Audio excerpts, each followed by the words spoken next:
je pense que c'est un énorme, c'est une vraie tristesse, mais il n'y a pas de blessure et je trouve que l'humain est toujours supérieur à un bâtiment, aussi beau soit-il. Et je pense qu'il y aurait eu des morts, ça aurait été vraiment dramatique. Je pense que là, il n'y a que de la charpente, que ça se reconstruit, que le drame a été évité, les orgues ne sont pas touchés, les vitraux ne sont pas touchés, la structure n'est pas touchée, elle aurait pu s'effondrer. Là, ça... Voilà, je trouve qu'il faut... Il y a eu des cathédrales dans l'histoire de France qui ont brûlé et qui ont toutes été reconstruites. Voilà, bon, ça ne reste que de la pierre, que du bois et que tout se répare. Et s'il y avait eu des morts à l'intérieur, ça aurait été plus dramatique.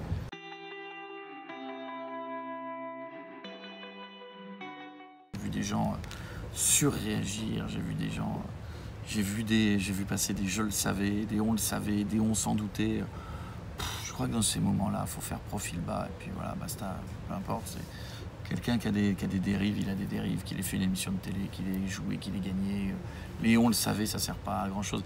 Si vous le saviez et que vous n'avez rien dit, c'est plus compliqué. Ouais. Mais lors des castings, vous faites pas par exemple des... Mais personne ne peut savoir ce que vit quelqu'un, ce que fait quelque chose. Je ne sais pas si peut-être que vous avez des trucs où vous vous faites fouetter le samedi soir par des amis. Ça ne fera pas de vous quelqu'un de pas bien. Et ça, pour le coup, c'est légal. Mais vous voyez ce que je veux dire, c'est que évidemment, vous pouvez faire toutes les vérifications du monde sur les gens que vous mettez autour de vous. Il y a des choses qui sont impossibles à savoir.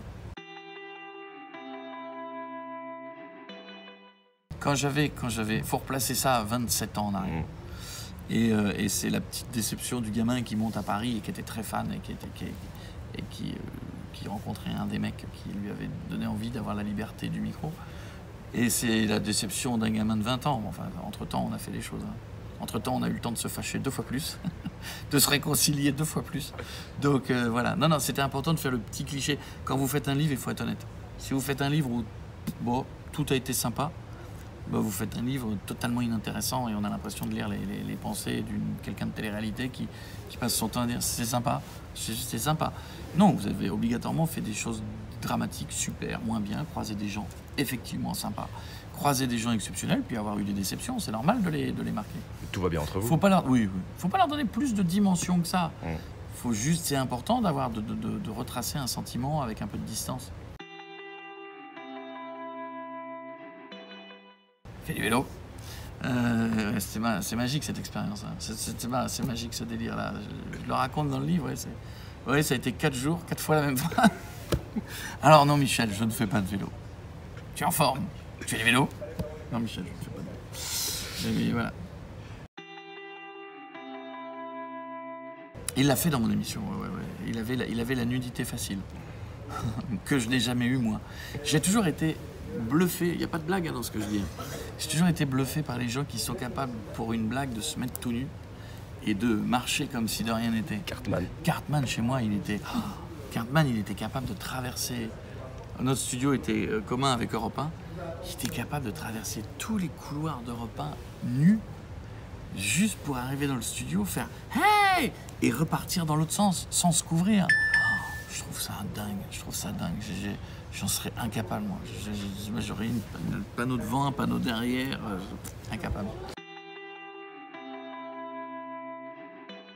Oui, je l'ai vu 3 fois, il m'a fait 3 piqûres. Je vais peut-être arrêter quand même parce que ça va jamais me le faire.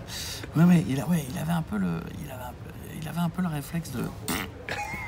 Et à chaque fois, il dit « Oh, ça va... » À un moment donné, à la 3e, je dis « Non, parce que c'était une époque où, pour la première fois de ma vie, c'est ce qui arrive beaucoup des fois à des chanteurs, vous savez, qui se retrouvent à faire beaucoup de scènes. Les gens de comédie musicale, notamment, qui souvent n'étaient pas très connus, puis d'un seul coup, tous les jours, il faut. Et moi, c'était presque la première fois où je donnais ma voix le matin et puis l'après-midi. Et elle a pas vraiment tenu. Après, j'ai réussi j'ai trouvé un autre gars qui m'a expliqué comment la manager. Comment, quand elle est fatiguée, la faire en dessous, comment pas tirer dessus, comment... Aujourd'hui, je prends plus de médicaments du tout. Ça ne m'est plus jamais arrivé de prendre des médicaments pour ma voix. Je fais comme tout le monde. Quand elle est un peu fatiguée, je diminue, je parle un peu en dessous. Quand j'ai un one-man où j'ai plus de voix, je parle un peu en dessous, je bois beaucoup. Mais j'ai arrêté